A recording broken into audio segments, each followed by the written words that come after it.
Hi, I'm Esteban Castaño, co-founder and CEO at TRM Labs. We have the privilege to work with hundreds of public sector agencies around the world, helping them to investigate crime involving cryptocurrency. I want to share what we're seeing. Back in 2014, the total amount of illicit crypto volume we estimate at $400 million. Last year, that number jumped to over $70 billion. That's a nearly 200x increase in just a decade. This rapid growth in crypto-related crime is forcing agencies to evolve.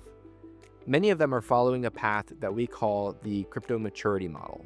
Stage 0 is where every agency starts. Crypto shows up in a case and maybe the officer turns it away, or at best, they manually trace the crypto.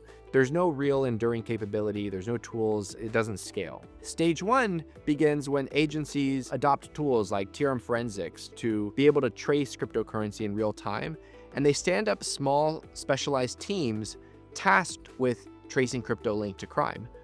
It's a strong first step, but within a year or two, these teams get overwhelmed.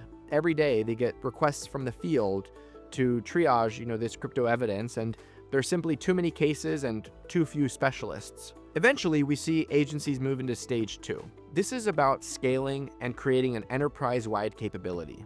The model that we see most often here, it's like a hub and spoke model where you have that hub, the core team of specialists, using advanced tools like TRM Forensics. And then in the field, you enable dozens, hundreds, or even thousands of frontline officers with tools like TRM Triage.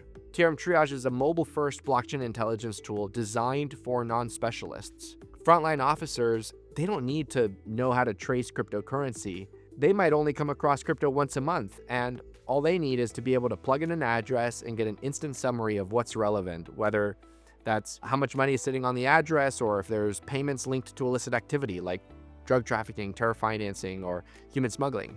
For more complex cases, officers can escalate evidence directly from TRM Triage into TRM Forensics for further analysis. And that model scales pretty well. We see a lot of agencies that are very successful with this hub and spoke model in stage 2. Eventually, agencies start to ask, how can we be more proactive? One of the benefits from the blockchain is that you have an enormous amount of intelligence to proactively identify cases linked to child exploitation or fraud schemes. In stage 3, agencies start integrating blockchain intelligence into their internal systems and datasets via APIs, or they collaborate with TRM to proactively identify crime happening in their jurisdiction. In stage 3, it's about moving from reactive investigations to proactive disruption. Whether you're just getting started or fine-tuning how your agency handles complex crypto investigations, TRM Labs is here to support you at every stage of your journey. With the right intelligence and training, you're going to be equipped to handle today's threats and ready for what's next. Thank you for your continued trust in TRM Labs. It's a huge privilege to support you in your mission.